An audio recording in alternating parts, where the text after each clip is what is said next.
अस्सलाम वालेकुम दोस्तों, कैसे हैं आप सब? ठीक ठाक होंगे। उम्मीद है आपका रमज़ान अच्छा गुज़रा होगा। अच्छा, आज मैं आप लोगों को जो अपना स्टूडियो है, सेटअप है, उसका विज़िट करवाऊंगा और आप लोगों को डिटेल के साथ बताऊंगा कि भाई इस स्टूडियो में क्या कुछ होता रहा है और इस स्टूडियो का बनाने का मकसद क्या था और इस पे अखराजात कितने हैं। सारा जो है आप लोगों को आज मैं डिटेल तक बताऊंगा और इस वीडियो को आप लोगों ने लाजमी एंड तक वॉच करना है ताकि आप लोगों को इसकी पूरी डिटेल समझ आ सके, इसके जितने भी अखराजात हुए हैं वो सारे के सारे समझ आ सकें। फ्यूचर में अगर कोई चीज़ आप इस तरह की बनाना चाहते हैं तो आप लोगों को आइडिया होना चाहिए। तो चलें, बाहर से पहले मैं आप लोगों को दिखाता हूँ। बाहर से जो इसकी सिचुएशन बुरी है, आप देखेंगे कि भाई इसका कोई ख़र्चा ही नहीं हुआ, लेकिन मैं अंदर जाकर आप लोगों को दिखाता हूँ कि इसका कितना ख़र्चा हुआ है। ये माशाल्लाह मेरा स्टूडियो है। सबसे पहले तो इसका जो मैं आपको मेन चीज़ बता दूं कि इसकी जो ब्लॉक्स थे वो मैंने इसके ऊपर लगाए हैं, तकरीबन 22 से 23 हज़ार रुपये के। और दूसरा जो इसकी छत थी वो कंक्रीट की बनी हुई थी, तैयार छतें थीं। उस पर हमारा ख़र्चा आ गया 20 से 25 हज़ार, 40 से 45 हज़ार रुपये टोटल ख़र्चा ब्लॉक्स और जो छत थी उस पर आ गए। और इसके अलावा मजदूरी कर लें, 20 से 25 हज़ार की मजदूरी कर लें, 70 से 80 हज़ार रुपये आप एस्टिमेट लगा लें इस चीज़ का, सिर्फ़ और सिर्फ मजदूरी का 80 हज़ार रुपये या 90 हज़ार रुपये। और उसके बाद जो मेन ख़र्चा मेरा स्टार्ट हुआ है, जो ज़्यादातर स्टूडियो पे स्टार्ट हुआ है, वो इस सीलिंग के हुआ है। ये आप सीलिंग देख रहे हैं, 15 हज़ार की ये तकरीबन सीलिंग मुझे पड़ गई है। ठीक हो गया। और जो वायरिंग हुई है, वायरिंग मैंने अपनी हिसाब से की है।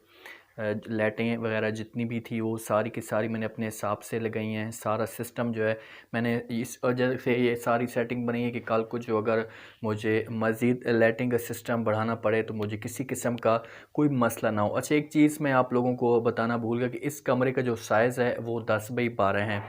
अगर आप इस कमरे में अपना सामान की जो सेटिंग है सही तरह कर लेते हैं, जैसे मतलब नीचे क्लीन हो गया, सोफ़ा हो गया, तो आपकी जो वॉइस होती है, जिस हिसाब से आप अगर बात करते हैं वापस मुड़कर आती है, तो वो वाला सीन इसमें बिल्कुल भी नहीं होगा। लाइटों की बात करते हैं, लाइटें 2 ऊपर, 1 सेंटर में है और 2 पीछे हैं।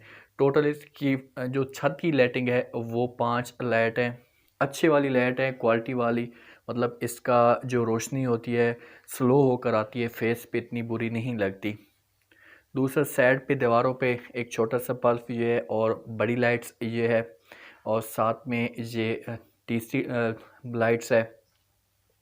5 ऊपर हो गई और 3 जो हैं वो दीवारों पे हो गई, ये हो गई 8। छत और दीवारों पे 8 हो गई हैं। नीचे पॉइंट मैंने दिए हैं छोटे चार्जिंग के लिए, साथ में ये चार्जिंग के लिए 2 पॉइंट्स हो गए और 1 पॉइंट ये और एक ये पॉइंट्स मैंने दिए हैं 5। अगर मेरा जो माइंड बाद में बना था कि यार एक और चीज़, 1 पॉइंट्स इधर भी दे देता, कल को अगर कोई चीज़ यहाँ पर लैपटॉप वगैरह रखनी पड़ती है तो उसमें मुझे जो है किसी किस्म का मसला ना हो। वायरिंग की मैंने आपको बता दी थी, छत की बता दी थी, मजदूरी वगैरह बता दी थी। 70 हज़ार वो कर लें और तकरीबन 21 हज़ार की मेरी वायरिंग बनी थी। आपको पता है वायरिंग बहुत महंगी है।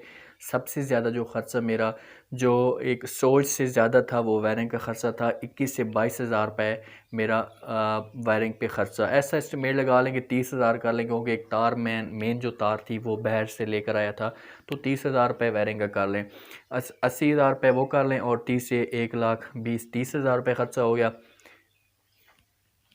साथ में ये मैं क्लीन लेकर आया था, 11 हज़ार की मुझे क्लीन पड़ गई थी। ये देख लें, सोफ़े वगैरह तो मेरे अपने थे। 1,40,000 कर लें। और कलर है, कलर आप मैंने जो है हर दीवार को अलग-अलग किया था। काफ़ी भाई जो है वो मुझसे पूछ भी रहे थे कि यार आपका जो बैकग्राउंड होता है या जो चीज़ होती है वो आप चेंज करते हैं, तो कलर के बारे में आपको मैं बता दूं, इस दीवार को अलग कलर किए हुआ है और इस दीवार को अलग कलर किए हुआ है और ये दीवार अलग है और साथ में ये दीवार अलग है। जो मुझे सबसे ज़्यादा अच्छा लगता है वो ये वाला कलर अच्छा लगता है और साथ में ये वाला कलर अच्छा लगता है। इसका मेरा अच्छा ख़र्चा हुआ, ये भी ठोक के ख़र्चा हुआ। इसको भी मैंने बार बार कराया अपनी पसंद के मुताबिक। तो ऐसे समझो कि 10,000 रुपये आप इस कलर का, साथ में मजदूरी भी है, पेंटर को भी लगाया था, उसने कलर किया था सारा, वो चीज़ हो गई सारी की सारी। और ये लाइट्स मैंने मंगवाई थी दराज से, ये मुझे पड़ गई थी 7,000 की। और ये जुगाड़ वाली है, इसका मुकम्मल सिस्टम नहीं है। अगर मुकम्मल सिस्टम आप लेते हो तो आपको ये 14 से 15,000 की लाइट्स मिलती है। इसको मैंने अभी तक जुगाड़ के तौर पर बांधा हुआ है रिंग लाइट के साथ। अगर इसका पूरा स्टैंड लिया जाए तो वो आपको बहुत महंगा मिल जाएगा। और ये लाइट्स देखें, ये लाइट्स भी हैं, इनका भी आपको ख़र्चे का आइडिया होगा। ये भी महंगी मिलती हैं, 150, 170 की ये लाइट्स मिलती हैं। साथ में ये स्टैंड में खड़े हुए हैं। और ये बैटरी है,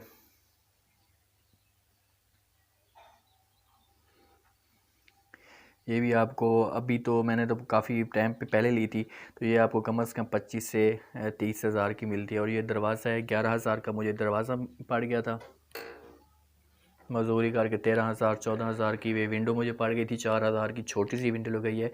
हाँ बस बहुत ज़्यादा होती है, लेकिन ये है कि एक बंदे के लिए, दो बंदे के लिए इस तरह का रूम बहुत आपको सूट करेगा, बहुत अच्छा आपको लगेगा। तो ये चीज़ें हैं। और सबसे मेन चीज़ तो आप लोगों को मैंने बताई नहीं है, ये चीज़ है। ये तो आपको, अगर आप की एक अच्छी इनकम है या सोर्स ऑफ इनकम अच्छा चल रहा है आपका, तो फिर आप ले सकते हैं, वरना इसके बारे में आप जहन से निकाल दें। इसकी मैं प्राइस आपको बता देता हूँ। ये सारा का सारा ख़र्चा मुझे इसका जो पड़ गया था, ये 3.5 लाख रुपए का मुझे मिला था टोटली। 3, 3.5 से 3 और 4 के बीच बीच। इसमें बहुत सारी चीज़ें थी, इसकी 2 बैटरीज थी। और ये ख़ुद बहुत महंगा है। ये मुझे मिल गया था तकरीबन 1 लाख कोई 95,000 का, 96,000 का। उसके अलावा बैटरियों का ख़र्चा आप देख लें, और इसका कार्ड का ख़र्चा देख लें, सारा का सारा। अडाप्टर वगैरह लिया था। तो आप इसका ज़हन बनाएं कि 3 से 4 लाख रुपए आपका ये इस कैमरे पे ख़र्चा हो जाएगा अगर लेना चाहते हैं। कैमरा बेस्ट क्वालिटी का है, लेकिन अगर आप व्लॉगिंग के लिए लेना चाहते हैं तो बिल्कुल भी मत लीजिएगा व्लॉगिंग के लिए। इसकी बैटरी टाइमिंग बहुत ही कम है, इसलिए आप इसको सिर्फ़ और सिर्फ किसी इमरजेंसी के लिए, आधे घंटे के लिए, 20 मिनट के लिए आप शूट कर सकते हैं, जहाँ पर आप एक ही जगह पर मौजूद हों। व्लॉगिंग के लिए आपको पता है कि बाहर आना पड़ता है, बाहर जाना पड़ता है, जिसकी वजह से आपको मसला बन सकता है। अगर आपके पास 3 बैटरी भी हों तो आपका काम नहीं चलने वाला। इसलिए मैं आपको रिकमेंड बिल्कुल भी नहीं करूँगा कि आप व्लॉगिंग के लिए लें। हाँ, इसका रिज़ल्ट बहुत ज़बरदस्त रिज़ल्ट है अगर आप इसको घर में शूट करवाना चाहते हैं। फिर आप समझो कि इससे बेहतर है ही नहीं। कैनन का है और बहुत ही स्मार्ट कैमरा है, जदीद टेक्नोलॉजी का है। जिस हिसाब से पुराने DSLR थे वो नहीं है, मिररलेस कैमरा है। तो इसका रिज़ल्ट जो है आपको पता भी होगा, जो भाई मुझे जानते हैं शुरू से, तो उन लोगों को इल्म होगा कि इसका रिज़ल्ट कैसा है। तो ये चीज़ें हैं सारी की सारी हैं, आप लोगों को इस बारे में आइडिया हो गया होगा कि बाकी छोटी छोटी चीज़ें और भी बहुत सारी हैं काफ़ी। मतलब कि आपको इसमें ऐसा, मैं आपको एक छोटा सा रफ़ एस्टिमेट बना लूँ। अगर आप 10 बाई 12 का कमरा बनाना चाहते हैं और उसमें आप प्रॉपर वर्किंग करना चाहते हैं तो आपको 8 लाख रुपए पड़ जाएंगे। 8 से 10 लाख रुपए आप अपने जहन में रखें। 10 बाई 12 का कमरा और जिसमें सारी चीज़ें आपकी तकरीबन कंप्लीट हों। अभी मेरा इरादा है इस तरह का और गोडेक्स का लेना है बॉक्स, वो भी आपको 15-16 हज़ार रुपये का, वो भी इसमें लगा लो। तो ये चीज़ें हैं, आप इसमें उस काम सुकून से कर सकते हैं। अभी इसमें वॉइस का कोई इशू भी नहीं है, वॉइस क्लियर आती है। आवाज़ क्योंकि क्लीन इसके वॉइस को जज़ब कर लेता है। साथ में सोफ़े भी पड़े हुए हैं और कमरा छोटा सा है, चीज़ें बहुत पड़ी हुई हैं, इसी वजह से इसका वॉइस का इशू नहीं है। तो उम्मीद है आज आपका ये टूर पसंद आ गया होगा। आपने बताना है कि आपको ये स्टूडियो टूर कैसा लगा। अगर आप बनाना चाहते हैं तो इस तरह का आप छोटा सा स्टूडियो टूर बना सकते हैं। और भी काम करता हूँ साथ में, ये नहीं कि व्लॉगिंग है, और भी साथ साथ में काम शुरू किया हुआ है, अमेज़ॉन का किया हुआ है, और चीज़ें भी शुरू की हुई हैं। तो बस आप लोगों को मैंने ये छोटी सी चीज़ दिखानी थी। अपना ख़ास ख्याल करें। शुक्रिया, अल्लाह हाफ़िज़।